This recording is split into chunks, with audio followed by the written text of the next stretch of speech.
All right, back.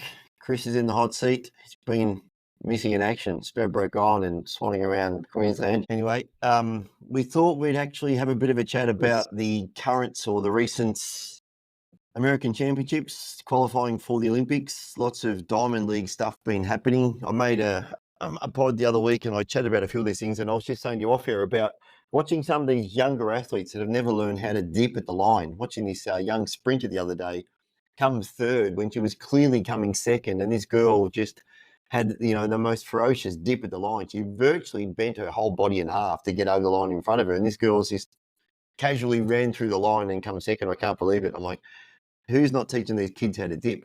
The other crazy thing, which I've been watching a little bit of, is that the relays. It's always fun to see unknown teams in relays come to the fore because they've actually practiced their baton changing. I watched the Italians, I think, the other day in a 4x1 somewhere, smoked the rest of them. And I didn't know the Italians were that quick, to be honest. I don't follow track, as you know, that much anymore. But their relay changes, their baton changes were so smooth, they just smoked the rest of the field. They won like 30 or 40 metres. Crazy. But there's been some good track this year. Some of the 8s and the 3,000s have been amazing. Some of the battles on the track this year, and some of the times they're running now, I cannot believe, they're going around. I think the last lap they ran the other day for one of the longer races, it might have been the 5,000 or 10,000, it might have been the 10,000. I think they ran the last lap in 56 or 57 or something. That's actually a bit slow. Is it really? Yeah. Mo Farah. For 10,000? Yeah. Mo Farah ran the last lap in, I think, in a 52 high. I know Mo used to run, one of his famous sessions was 20 times 400 off minute rests in low 50s. Everything in track in the last decade has changed. Ever since, particularly since Usain Bolt's retired, but the training that people are doing now and the kind of speed that they're generating, which is why I made the prediction before these US trials. I said, you're about to see the United States after the reign of Jamaica absolutely produce runner after runner after runner. Even the US ATF came out and said, listen, for the 200s, which are about to be run, if you're not running 19.8, don't come. Yeah. Don't even bother. And yeah, the qualifying are very high now, aren't they? Oh my God. Well, you look at the men's, every single runner bar one in the final men's 100 qualified for the Olympic Games. Every one of them. But only three go. Yeah. So this is how, and the 200 is going to be even worse. There's so many good 200 meter runners in the United States and so many good 400 meter runners in the United States. It's like, heaps of people are going to qualify, but they'll be watching it from the lounge chair. Yeah. That's how good it's going. And the women are no different. The women's 400 meter final, the first three runners ran 49s, but every single other runner after it ran 50 point. There wasn't one single runner over 51 seconds. Yeah, I saw that race as well. Incredible. Yeah. So what the United States has that a lot of countries lack is depth. Yes, I heard one of the commentators, and I thought it was a very good point. She said, we're going to see a lot of the collegiate athletes do very well against the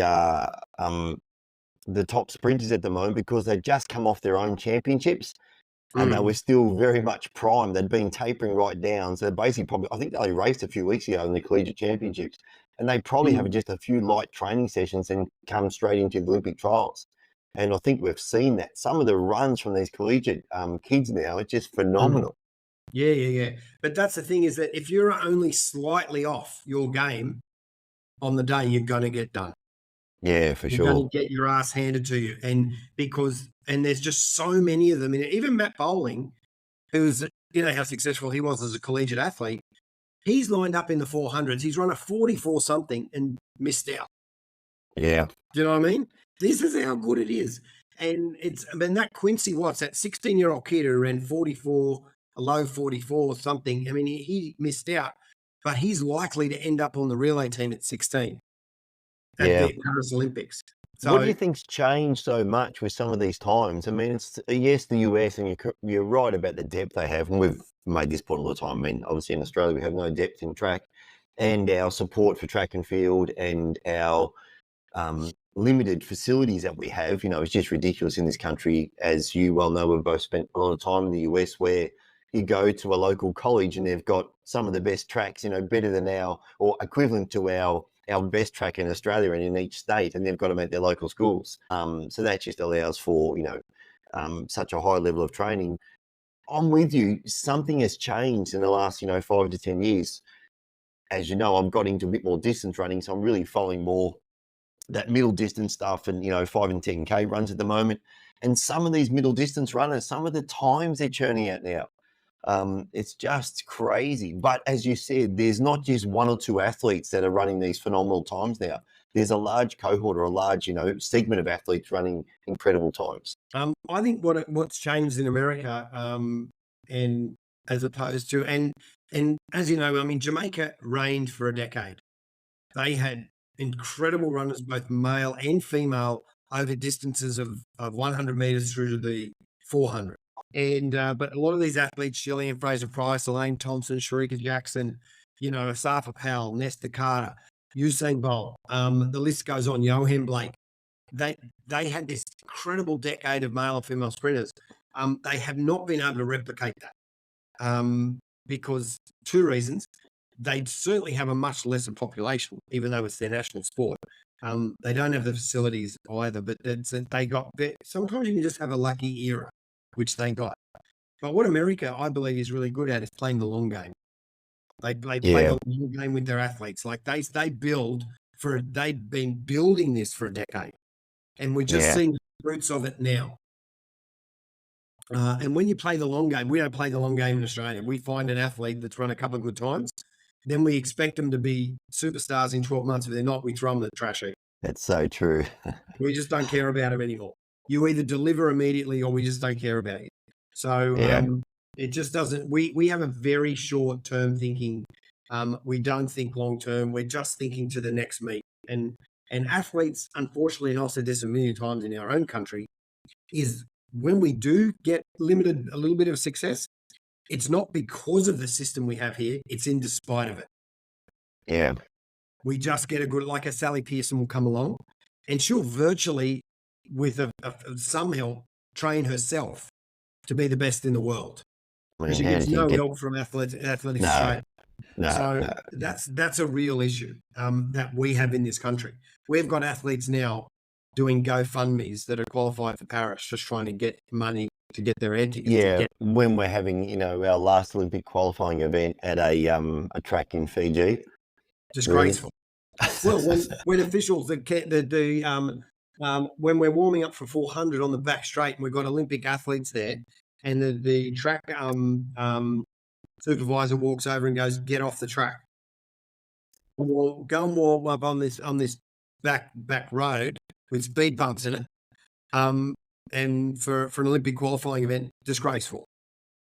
Yeah, that's what I'm not too sure. I mean, look, we've had that before when we've been kicked off the back straight warming up before, at particular track meets. Unfortunately, we're always going to have officials that don't fully understand what athletes need to go through to prepare for a race, but to be holding some sort of an Olympic qualifying meet, in those conditions, with that level of competency and, organisation is pretty sad. But that's an indictment on what Australian athletics has become and will always be. We've just lost our way there.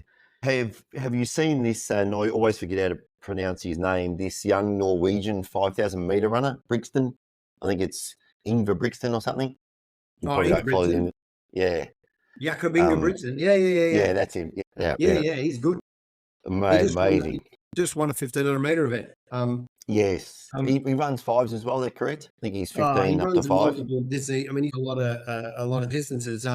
He's also been a very, very unlucky athlete. I mean, the times they've expected him to shine, he's lost. Yes, I know. So there's a lot of pressure on him at this time around to go and achieve Olympic gold medal.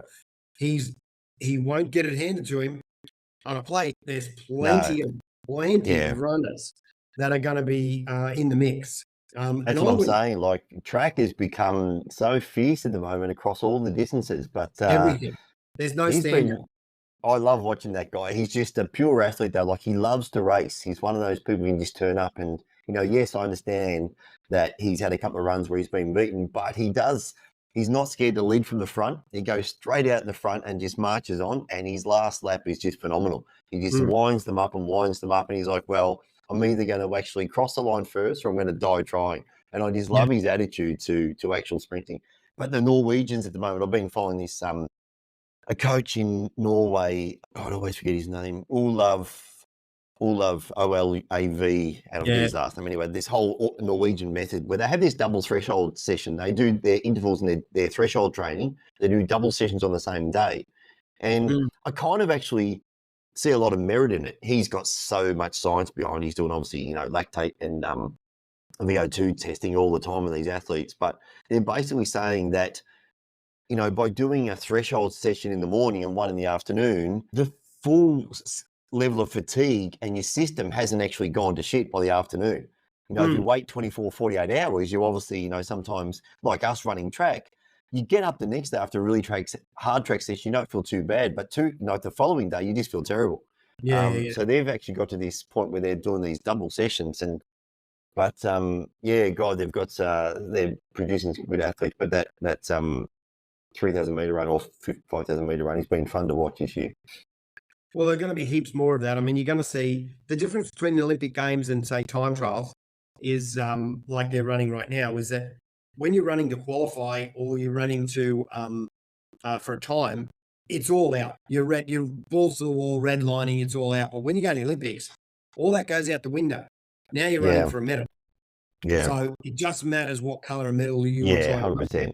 So that's why you see, particularly in the 1500, you use these absolutely pedestrian times because everyone's just trying to figure out how to get a medal, not to run a time. Yeah. I've seen first laps of 1,500 metres go not break a minute. Yeah. And then it becomes a sprint, 400-metre race. And it's who's going to be able to kick. But the weird thing is, it's just such a different thing when you're running for medals versus time. And like when I was over at Oceania in Fiji, you see everyone running for time.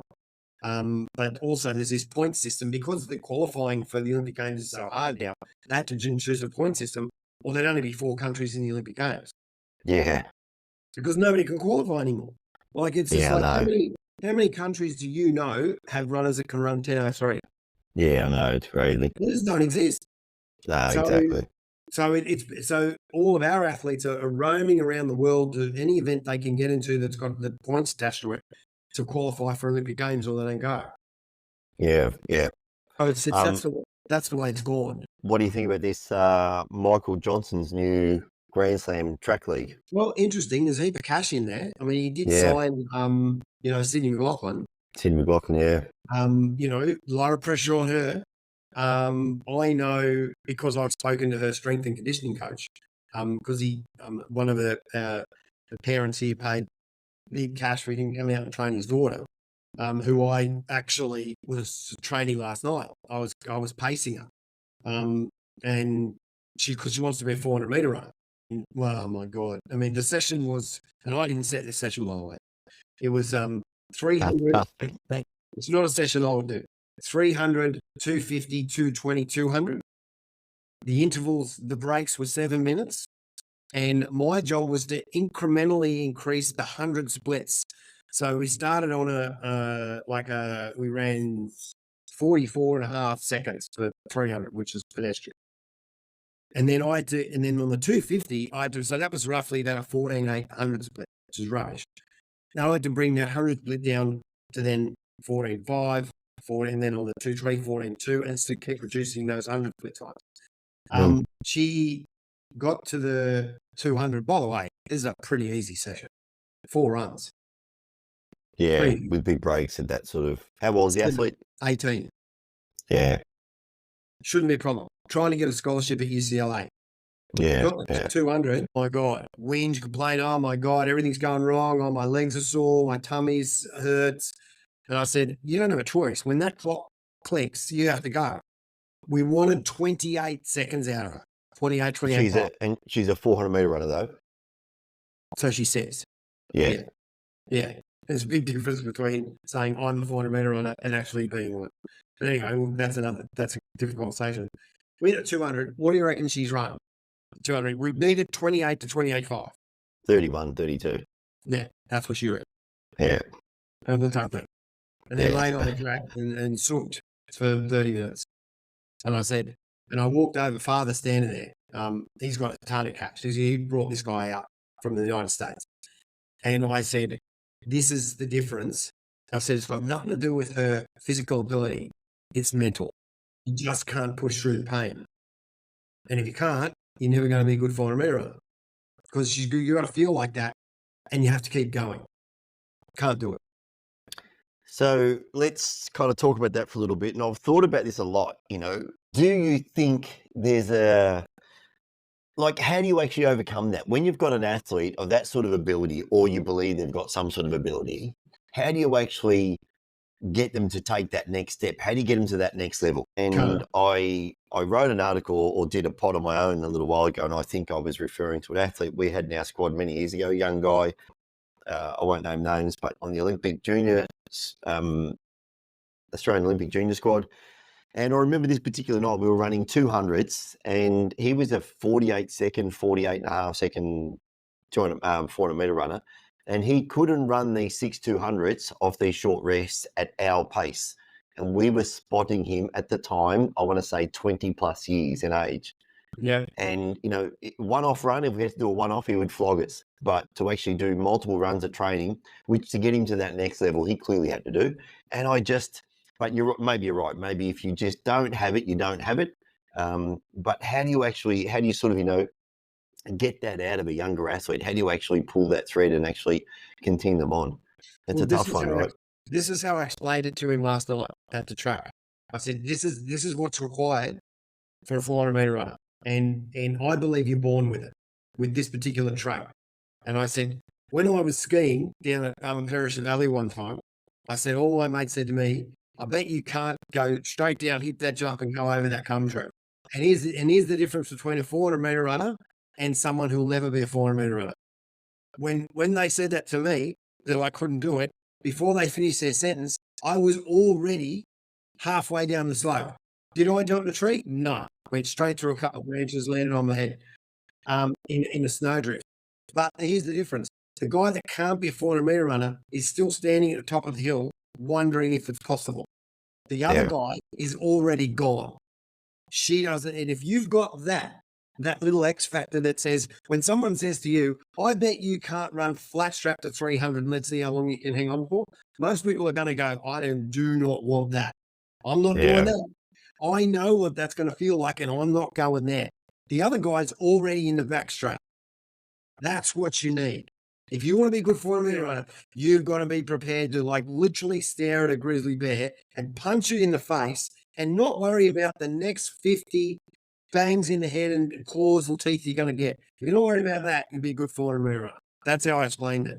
And how do you coach that? Fuck if I know. How do you coach it?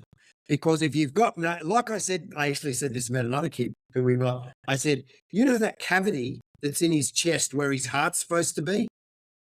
Well, he's got the cavity the size of where a heart should be, but he's got the actual heart of a field mouse in place. And all the rest is just cavity. And that's why he can't run 400s. That's it. And how do you coach that? How do you do an implant, pull out the field mouse heart and put in a proper one? I'm not a cardiologist. I don't know how to do that. We've all seen it over the years, and we all know that particular person. And as a coach, it's pretty frustrating, right? When you know an athlete has ability and you can't get them to that next level just from a mental toughness point of view. And I used to say all the time that, you know, unless you're comfortable being uncomfortable at every training session, forget it. Then, correct. Yeah, it's not going to happen. At least, you know, and we know this as a 100 meter runner, you know, if you've got just a pure speed night and it's a block start night, you throw your blocks down, you do a bunch of stuff, you're fatigued at the end of the night, but you're not hurting. No. You know, you've done 6 or 8 block starts, you've run a few, you know, 30s, 40s and 60s. And it's like, God, that was a hard session. Your legs might feel a bit heavy, but you're not hurting. But when you turn up and, you know, your coach says to you, oh, we're going to do, you know, 8 200s off a reducing rest, or we're going to do, you know, 3 times 3 300s of some stupid time, you just look at each other and you know straight away, oh, this is going to hurt. You know when your country's in trouble in track? This is when you know your country's in trouble. When I'm the starter and I'm on the radio to the guy in the box who's on Meat Manager getting the electronic timing, and we're having bets over the radio who's going to puss out at the 280 mark. We're having bets. We're picking lanes about who's going to puss out. Now you know your country's in trouble. Yeah. So, and that's what I'm literally doing. Where he's literally talking on the radio, he's going lane 3, 4, and 6. We'll puss out. Isn't it an 8-lane event? I know. So it's just insane. But this is where we're at. I'm about to be on the official starter for a big event. There's an event here called Coast to Coast, and it attracts athletes from all over the world. We've got 40 athletes coming from the United States. So be some quality athletes there. And I said to our athletes, I said, watch the US athletes warm up. Watch their coaches. Listen to the language they use, what they're doing, and then have a good hard think about what you're not doing. Yeah. That's the difference. We're going to watch this. I could pull some kids out. I mean, they've booked training sessions before this event, which is on the 12th of July. And I said, go down to the track and watch them. Just watch their dedication. Watch them drill. Watch them, and then go and watch what you peanut heads do while you're lying around on the track looking at your phones and carrying on and get out of stuff. That's the difference. It's a shame that we've never bought out a couple of, big name American coaches. I mean, we just don't have the funding. We don't actually throw money at stuff to actually be in our system, like in a 5-year plan or something, or even to rotate. It'd be nice to go to some more mature, nearly retiring or even retired American coaches and just say, hey, get 3 or 4 of them together and just have a rotation over 5 years. They each get to come and live in Australia for 12 months or 6 months at a time, and just have some of that influence into our sort of track and field and our coaching. There was that he was actually quite senior in Athletics New South Wales, and remember his son was a long jumper. Keith, somebody his name was, the dad. He was a long jumper as well, but I'm thinking he was an Olympic athlete. And his son was a really nice young guy. They were down at Narrabeen. His son was a decent jumper. He was also a model. He's actually a model for Polar Ralph Lauren, I think. Oh, right. He's a really good-looking kid, yeah. But his dad was, I'm pretty sure his dad was actually pretty senior at the lead-up of one of our Olympics. Maybe Sydney Olympics or post that. But anyway, he was a very good long jumper in his day. And he was out here, but they lived out here permanently, But yeah, it is interesting. But look, we're not going to solve that problem, that's for sure. That's just an ingrained thing in our track and field. But it's interesting. I mean, it's good to have, I suppose, people like yourself still in the system that, obviously you've also run for a very long time now, and also, still trying to help some of these kids get through. But yeah, I don't know what the answer is when you've just got those kids that don't have that grit and determination, no matter how good an athlete they are. It's pretty hard to dream to that next level. Well, I think one of the things that we don't have in this country too, that other countries have, and the United States, you wouldn't think this because they're a first world country, they're the wealthiest country in the world, but they're also got the highest level of industrialized, any industrialized country, highest level of poverty. And the poverty that exists in the United States, which is in the African American community, the Hispanic community, a lot of South Americans are very poor, is even if you're not born with that killer instinct, because you're born into an environment that if you don't develop it fast, you won't survive. There's more chance of a lot of these young African American kids striving harder because they have no choice. Whereas in Australia, our kids have heaps of choice. They can be and actually still make it. Whereas in America, if you don't come from privilege, if you're an underprivileged or a minority group, and you don't have that drive that's over and above what, say, kids that come from privilege have, then you've got zero chance. So they develop a certain tenacity and a certain toughness in them. It's why that a lot of fighters don't want to fight, Mexican lightweights and middleweights, because they're crazy, because they're literally fighting for their lives. And I just think that's the difference in our country, is that kids can be absolutely bad at everything, can still have 10 options put in front of them for their future.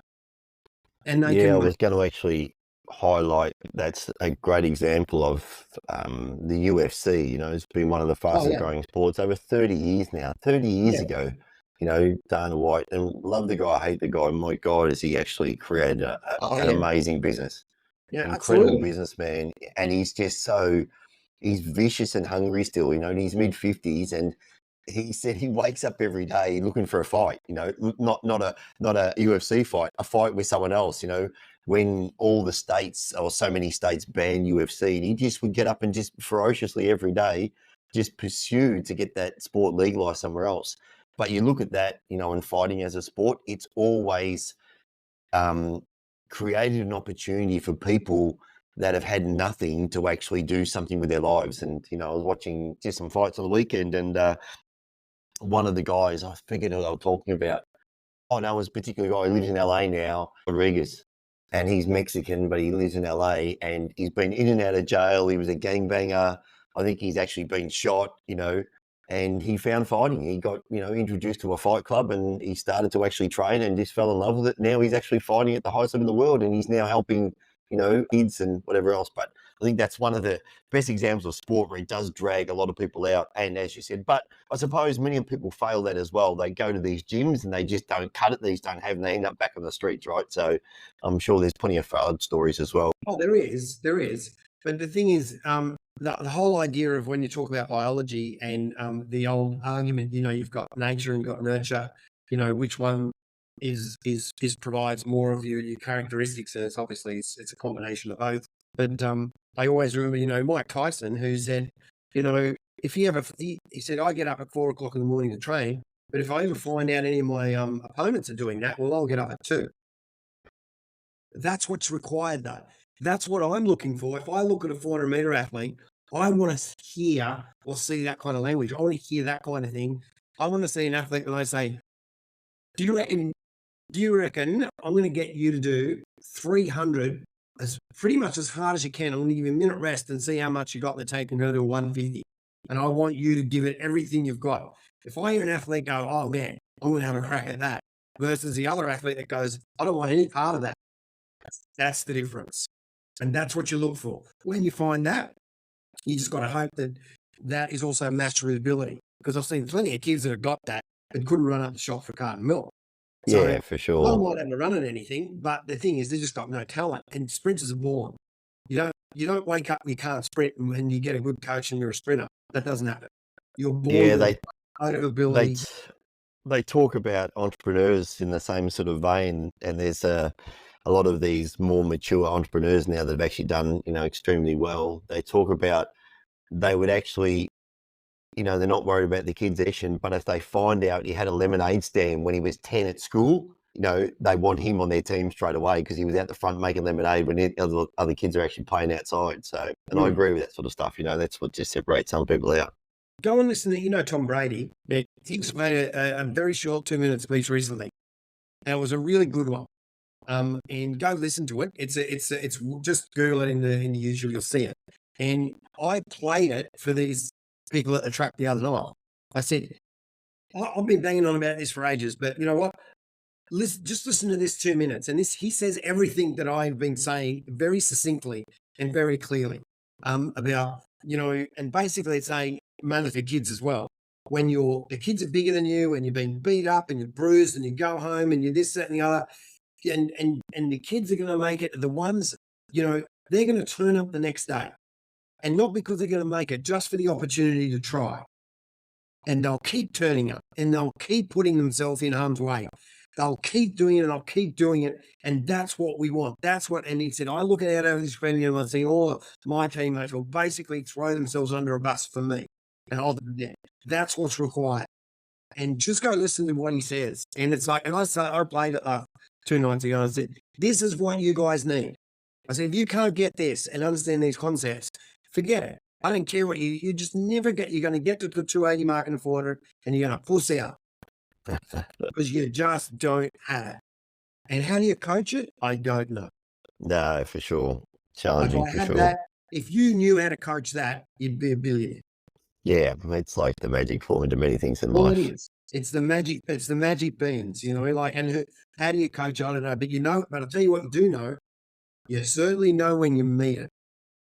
Sure. When someone walks onto the track and they're guy, everybody knows because they know that's the guy that will literally, depending on, it doesn't even matter how good you are, that if you're going to race him, he's going to crawl over broken glass to win his race.